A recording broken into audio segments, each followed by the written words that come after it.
Hello and welcome everyone to our new episode on Sakshi. And this time we're doing something new. We are not doing a video on the typical apologetics and defending the faith and questioning other faiths and questioning in our own Christianity.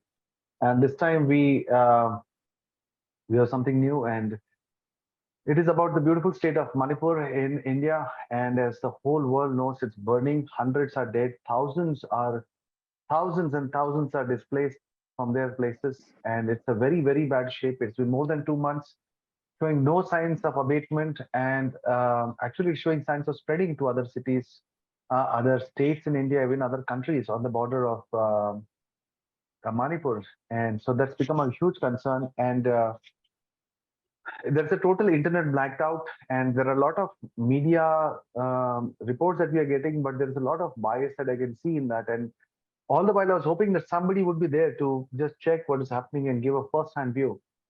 And to that end, we have noted historian, writer, journalist, Dr. Babu Varghese with us.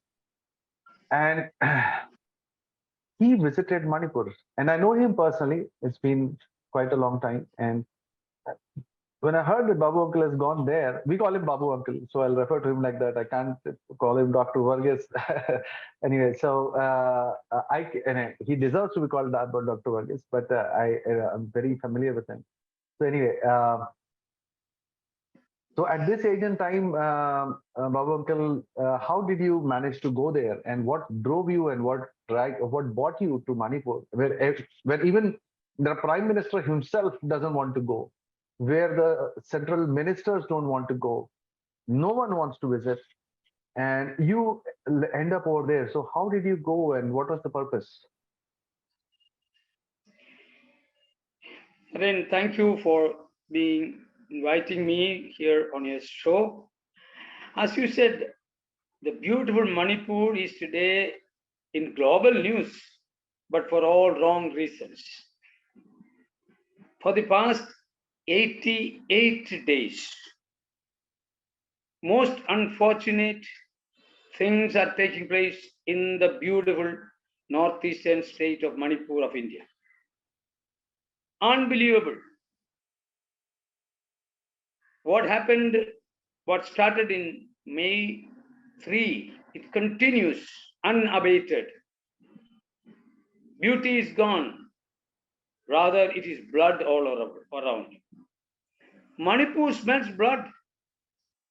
The ashes, the soil is turned into black and gray because of the burned down churches, buildings and houses and shops. Thousands of villages are burned down. It started as a small clash between two groups of people, but later on we came to know that it is a move orchestrated, well planned, executed with precision. It has become a pogrom of ethnic cleansing and genocide of certain groups of people. When we heard about it, we decided to go there. 5 days we were there. I was along with Dr. Reverend Johnson Thekadale. We also, three TV people also joined us. Shekinah TV, Witness TV, and in between Asianet also. So we could travel around. It is extremely difficult. You just cannot pass through that place. Because we were media people, we got special protection from the police commandos and other forces. Every 3 miles, every 10 miles, in Imphal Valley, there has been blockade by Meitei women. They will check every card, every possession, unless they are convinced about our mission, they will not allow you to go. Police are just looking at. Police cannot do or could not do anything. So many times we were missed by the commandos. That's why we could escape and come back. So the story of Manipur today is a story of dark deeds in the history of India. I'll explain you later as we go along. That's three things I picked up actually. One, you mentioned about a pogrom. For my viewers, he didn't use the word program. He used the word pogrom. It was basically used by, something like the Nazi Holocaust that happened. So it was more like a pogrom from the Nazis. And second thing you said is something that I have not heard anybody speak. That is, this is spearheaded by the Métis women. That is, they are blocking here and there and checking everything. And last but not the least is you mentioned regarding the commandos helping you out. So that's a great thing that the state provided support to you for this thing. But the other 2 points are still very disconcerting. That even with the heavy police support, still the these people were there and having their right, having their might pushed on everybody, and it's still a threat. So it is not abated in any manner. What would you say? So where all did you visit? I've asked you too many things, sir. So please go ahead. There are mainly three groups of tribals around. There are 33 all over. But main three groups are the Meitei, the Kukiso, and also the Naga. And then a lot of Muslims are there. Even Meitei, there are Hindus and Sanamahi, and also there are Kuki Christians, and there are Jewish community there. That I'll come to that later. Jews now, in Manipur. I didn't know that. Yes. Okay. I have a big story on that. I will break it to you later. Okay. Now, what happened was there were three allegations against the Kukiso that they are the immigrants, they are the forest encroachers, they are the drug peddlers, drug mafia. I keep hearing all these things. All these media people are trying to somehow, I don't know, in a very sick manner, just justify this thing that is happening by saying that the cookies are the drug mafia supplying drugs to Myanmar and stuff. So it is really a madness that is we get to hear in the news. Yes. And it's unfortunately the real story is that it's mostly unfounded. Hundreds of years ago, I will answer you all the three. Number one, immigrants. See, all the people of India are immigrants from Shem, Ham, and Yafes, right? We all came from Arafat, from Noah's children, Shem, Ham, Yafes children, like that. People came these people are supposed to be, they have come 1,000 years ago. They all came through the Myanmar and area. Even today, it's keeping on coming.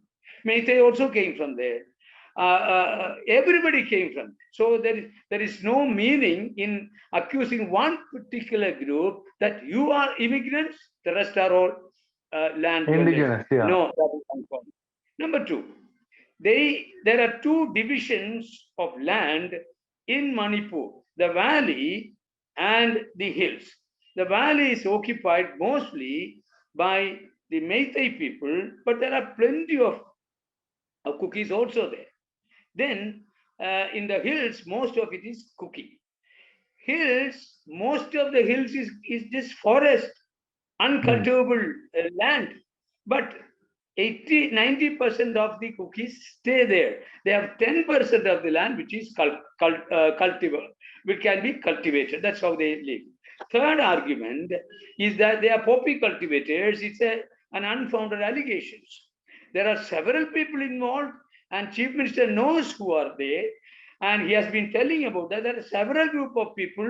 Drug is poppy cultivation, a big industry there, multi-billion industry. A lot of people are involved. But they say Kuki people were asked to be as laborers there. Landlords, drug lords are there. They are the people. I don't want to go in. It's a big story. Everybody knows the real nature of this, all drug mafia in Manipur and Northeast India. Now, all the three allegations are unfounded according to the Kuki people. There could be grains of truth. There's no doubt about it. You see, one thing, it happens in any war, any conflict, truth becomes the first casualty. So nobody knows what exactly is the truth. There are various reasons. But the latest provocation was that these Kuki people had their STs, they are scheduled tribes. A government, a high court rule said the Meitei also could be becoming an ST people. The government wants to make them ST in the ST schedule. So that was the beginning of the provocation. Everybody knows those stories. Then there was a march. Then into that march, some people barged in, and the whole problem started on May 3rd. Then onwards, it was a march of blood. It is a march of the deadly armed people. Within 36 hours, Meitei churches in Imphal Valley have been completely burned down. I saw 10 with my own eyes. Yes. Then over there, then the whole march went on. The Kuki people said they were only defending. Whatever be the reason, over the last 88 days, there's no meaning in explaining what all happened, but this is the situation. More than 100,000 people fled Manipur to different other places. More than 100,000, 1 lakh people were displaced. Thousands of people are in small refugee camps, including children, pregnant women, old age people, school children. Can you imagine? Over 60, 70,000 houses burned down. Nobody knows the count. I tell you, don't quote me for these counts. More than 1,000 people are dead. Nobody knows the count. What we get is just a tip of the iceberg. Can you imagine? No, I know. I saw some photographs where, heads of people were put on lampposts. I couldn't imagine the barbarity that is going on, because I'd heard about all these things happening like 1,000 years back, where armies would do that to the, warriors of the losing side by cutting off their heads and putting them on the lamppost. But sir, you didn't. Yeah. Yesterday, the latest report. It was weapons of mass destruction is used by the powers that be. They have stolen. Can you imagine? They have stolen. That's what the government says. Officials say they have stolen from the armory weapons of mass destruction, most sophisticated weapons. They are moving. Actually, when I read that, I read that thing, and that's what I was surprised. How is it possible for anybody to raid a government armory having AK-47? How is it possible? And it is basically treason. The army should move in and finish off everybody, but there is literally nothing happened. 5 lakh rounds stolen, 4,000 automatic weapons stolen. And how can the first time when this thing must have happened, people must have gone to the armory with sticks and swords and knives. That even one of our brave soldiers at the armory could have finished everybody off with a machine gun or with an automatic weapon. And how could they just raid an army and take away 5,000, 4,000, weapons? So you mentioned regarding a pogrom, sir. Can you please elaborate on that? Yes. As we analyzed what exactly happened over the last 3 months, is that it is not a suddenly instantaneous thing that has happened.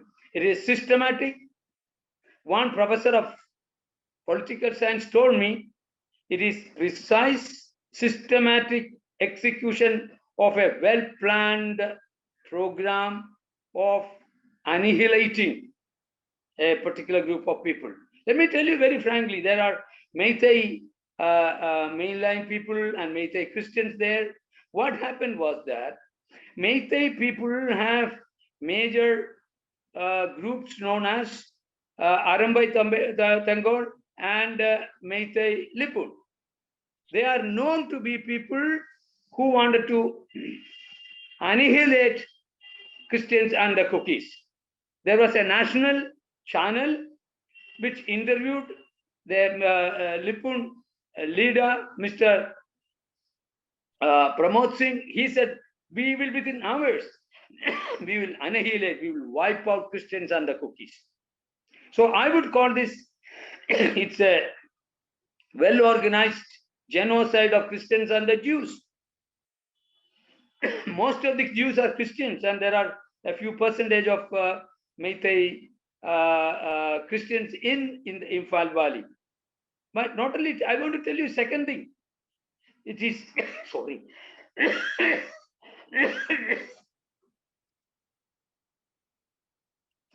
It is a genocide against the Jews. There were more than 6 to 10,000 Jews in Manipur. They are known as Lusai. Lu means tribe, and Sai means 10. The lost, they are part of the Manasseh tribe. Lost, they are known as lost tribes. They were there for several years. They were part and parcel of the Manipur ethnic people. But 2 Jews and more than 10, 2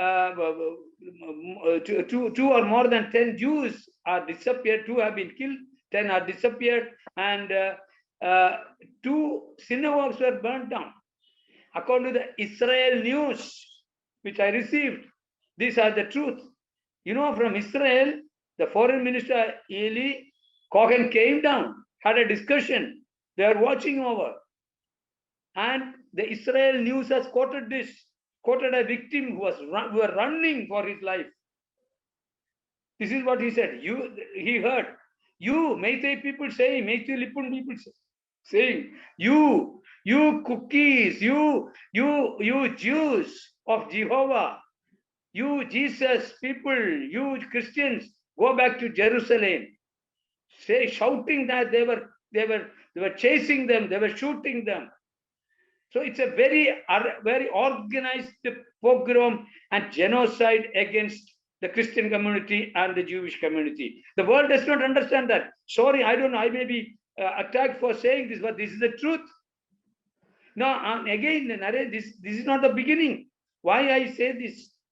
This happened in the Dang district in Gujarat. This happened in the Kandhamal.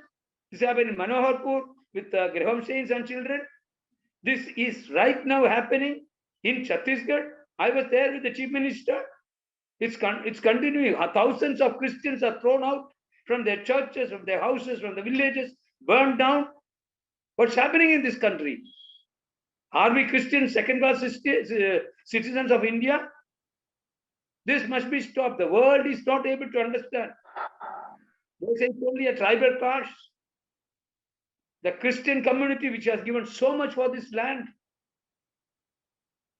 we have developed everything in this country. We are only contributor. We are not people, anything, never against this nation. We are the nation lovers. We love this nation. Tell you the contribution of Christians to the development of this India is amazing. Why we are butchered and burned? I'll tell you a little more what exactly happened. So that's very disturbing. And just for the sake of my viewers, sir mentioned regarding some interview where this Meitei guy, he mentioned regarding the genocide, planned genocide against the cookies and the Christians. In the description link, in the description, I have put a link to that discussion via neutral newspaper channel where he's actually said this. And you can see the very same thing playing out in the state of Manipur. And literally, same thing you saw maybe a couple of decades back in Kandhamal, where Christians were raped and burnt alive. Girls were literally dragged outside of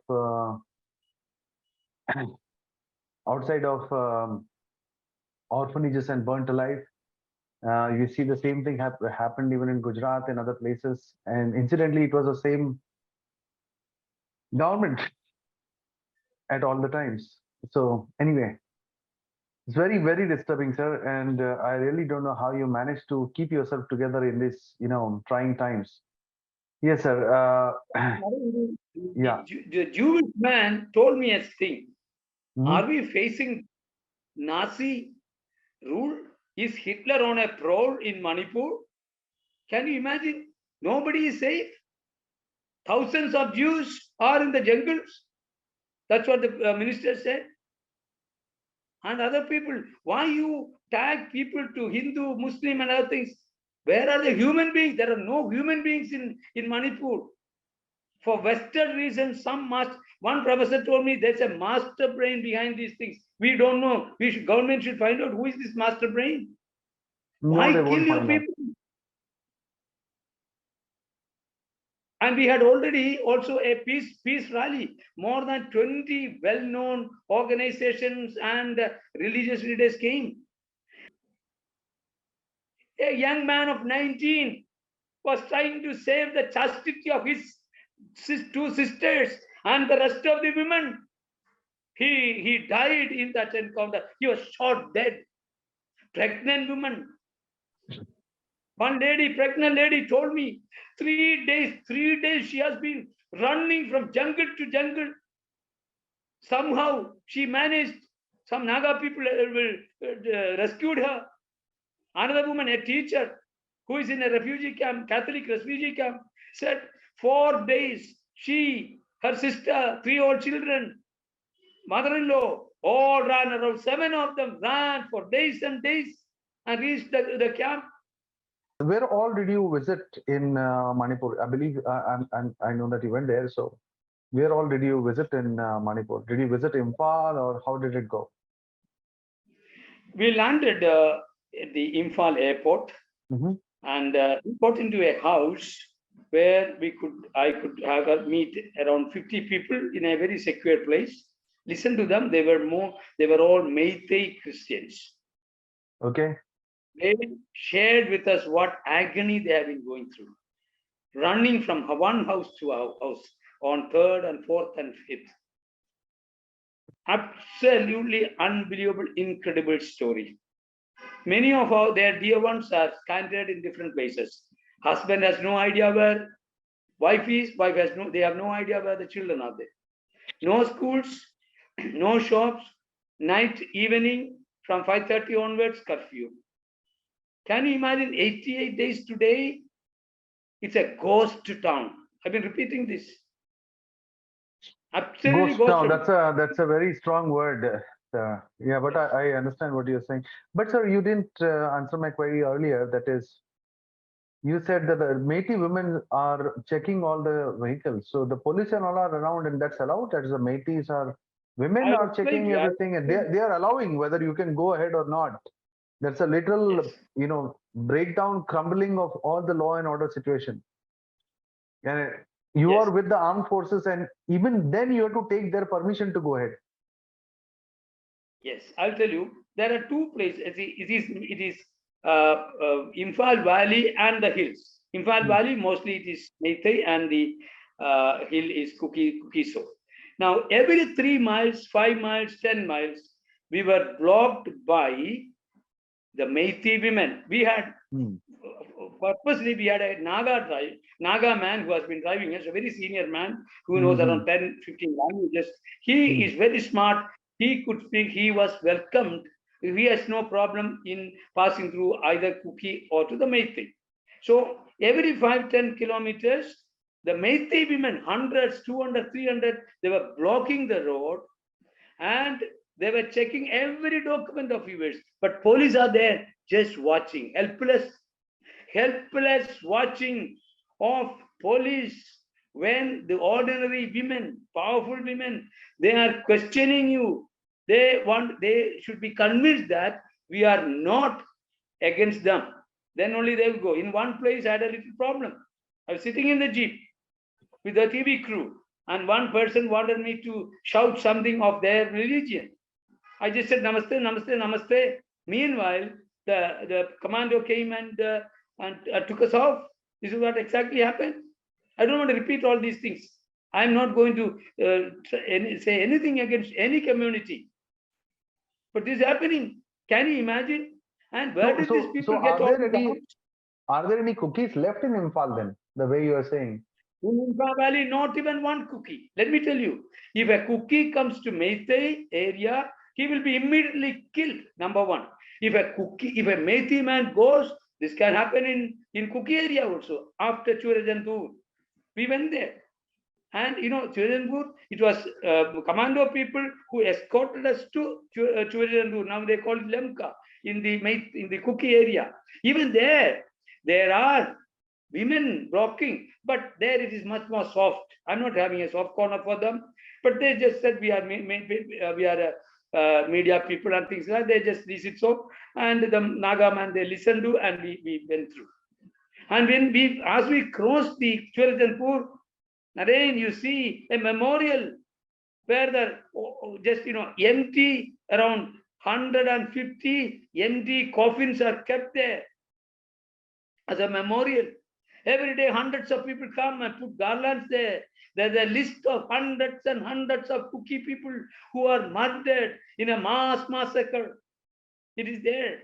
They have the list. Every day it is changing. The list of those who are burned alive, who are who are molested, who are raped, children who are burned alive, the number of houses, everything is written there. Then from there, we went to the medical college there in Lemka. There, 122 corpse, dead bodies are kept. In that medical college, around 39 are there. In other places, Kogopian, other places also, it is kept there.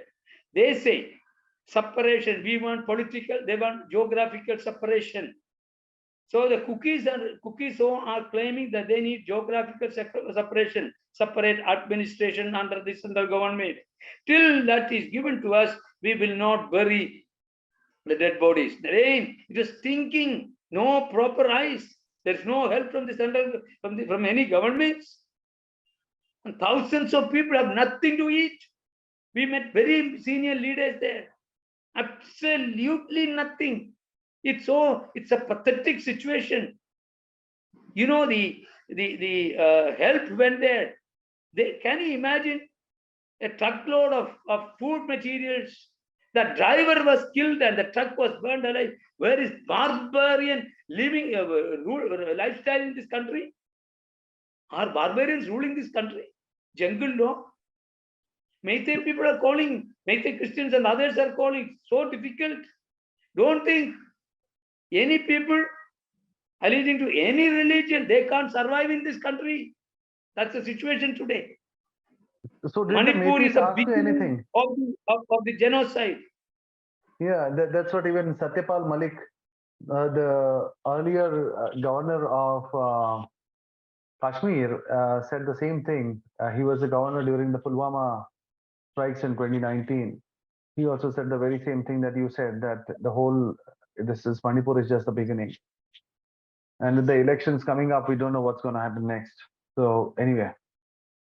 So did the Métis ask you anything or say anything to you, sir? Pardon? Did the Métis say anything or ask anything from you? Yes, Métis. I tell you, I met a lot of Métis. We are very friendly. They said, we are not, we Hindus are not doing this. They reiterated, it is the extremists who wanted to exterminate others. They have their own research, so they don't say who it is. They say about two groups of people. See, I tell you, we are a people of sages and saints. Which Hindu wanted to kill others? Tell me, this is, again repeat, this is not a rivalry clash between the Hindus and the Christians and the Jews. It is not.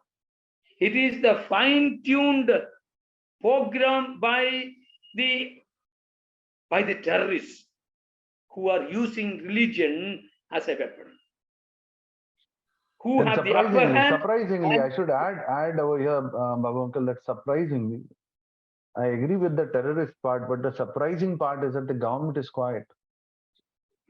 And I'm very well okay, and not okay. I mean, it is understood that the terrorists do what they are supposed to be doing, but what is the government doing? The government is totally quiet, and that's 4,000, 5,000 automatic weapons stolen, lakhs of rounds stolen. That is enough to start a small war.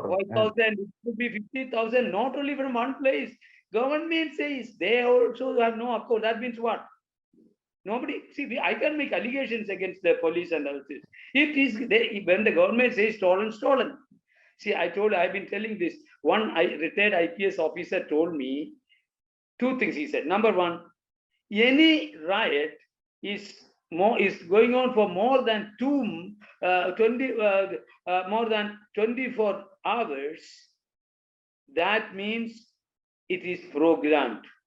That means the authorities are just closing their eyes. Number two, he said, you can't even steal a waste paper from a police station. You mean to say mass weapons, mass destruction weapons are stolen? He's asking, who is trying to make all Indians fools to listen to and accept all these things? Yes. So that is why the professor of political science told me there is a master brain behind this. This is the duty of the Intelligence Department and the government of India to find out who are this master brain behind this genocide and ethnic cleansing. And it is expanding to other places. Yes, Myanmar, it is going, even Mizoram is coming into it, and slowly. I really hope it doesn't spread. But with the weapons that is stolen, as you rightly said, and I cannot even blame the police, because obviously, if there is something else at play, because it's really not possible. Just one of those braveheart soldiers sitting in those armories with one AK-47 could have stopped an entire few hundred people who are coming to rob the armory. Just one soldier was enough, and there would be dozens guarding an armory, multiple armories. What is it, a joke? Does the government think we are idiot fools or something? I don't know. Anyway, it is very sad, sir. It's very sad. So did you yourself see any people, armed civilians, roaming around or something? They are prowling around. Yes, they are there. We had to wade through those places. It is, wow. I would say, the angels of the Lord was around us. It's a very dangerous path. Anytime you can be killed, you can be shot down. Can it happen? Can it happen? This is happening in the secular democratic India. It is mobocracy, Naren. It's a mob ruling, lynching, mob lynching, raping, mass raping. Can you imagine? India, a great nation, a spiritual nation, what's happening?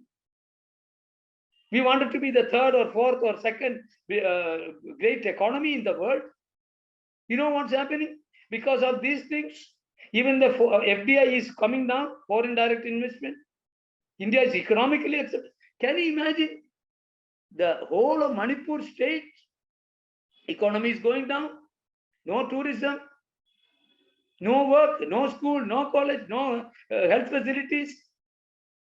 We are going back to 200, 300 years of India, because some particular group of people wanted to have their say in this country. I don't want to explain that. Everybody knows it. It's a very dangerous path we are treading. India is going to dooms if this ideology of hatred is not stopped right now. The fire of this hatred, it will end the whole of Northeast and the whole of India. Peace, harmony. Let us talk harmony, not peace, and not hatred. Let us burn hatred, not burn people. Sir, so in closing, what would be your...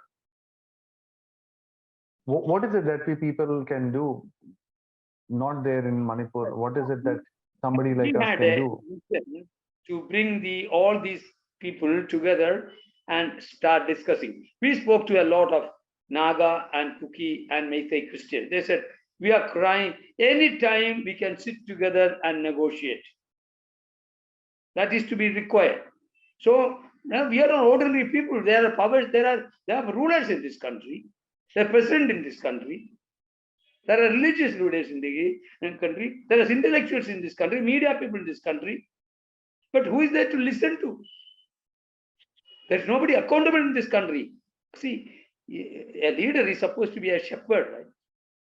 The great shepherd of this country have to look after 1.4 billion sheep, protecting them, provided for them, promoting for them. But what's happening? Bloodshed everywhere, carnage, massacre, lynching. No, I repeat the same. I just can't. Dictionary has no words to explain what is going on in Manipur and certain other places of India in the name of cleansing certain groups of people. Anyway, sir, that was See, a very, yeah. a lot of drug disease also will be there. We don't know. The truth will never come out. Very shocking, sir. It's very, very shocking. I really hope better sense prevails. So, again, sir, it is very. I'm still trying to wrap my mind around what you said. It's so shocking and so strange as to what is this country going into. Anyway, sir, I really appreciate and I'm inspired by your dedication to the cause and for your love for the people. And as my only thoughts to the people who are watching is keep Manipur in your prayers. Let's really hope that the rulers of this great country somehow are able to shed a real tear, not crocodile tears, for the hundreds of people killed, thousands and thousands displaced, and it is still not ending. So let us Naren, look my at last questioning. words are Yes. the words of Jesus Christ. What Gandhiji practiced in India to get freedom for us. It is blessed are those who are peacemakers. Jesus said, I am peace, being shalom. I am shalom. That peace had to come to this country. People need to live in harmony. It's an attitude. It's an attitude of care, and this is India. Real India is love and care and harmony and hospitality. Our houses used to be open for any passers-by, right? This was India. This is where I was brought up. I was brought up. You know, I live in a village where thousands of Shabarimala in Kerala, Shabarimala pilgrims used to go. But all our houses, irrespective of which religion you believe, they will come, they will enjoy food with us. We will sit with them. Was India. This is India. But do not allow a small fringe to torpedo and ransack the beauty of this country of harmony and care. The responsibility is vested with the leader and the leaders of this country. That's a great thought. That's a great thought. That's really a great thought. And you quoted, I believe, Matthew chapter 5, verse 9 from the Holy Bible, which says that blessed are the peacemakers, for they shall be called the children of God. So let us pray for more peacemakers. Let us pray for those people of the country, of the state of Manipur who are fighting, that better praise, that better sense prevails, because obviously nobody else coming from outside would be there to help them. Unfortunately, even our president is a tribal, and I've heard nothing. And everybody had hopes that, okay, being a tribal, there would be a lot of proactive things that would be happening. But anyway, so for the people of Manipur, our heart goes out to you, and we'll keep you in our prayers. Let's hope that there is some way that we can help you. If somebody gets an opportunity to donate to some cause or somebody, please do go ahead. If you get any people who are immigrants or migrant or refugees from Manipur, do give a helping hand to those people in need, and may God be with you. So thank you again, sir, for coming and sharing these words with us. Thank you for the courage that you have shown, and may God bless you and keep you. Take care. God bless you.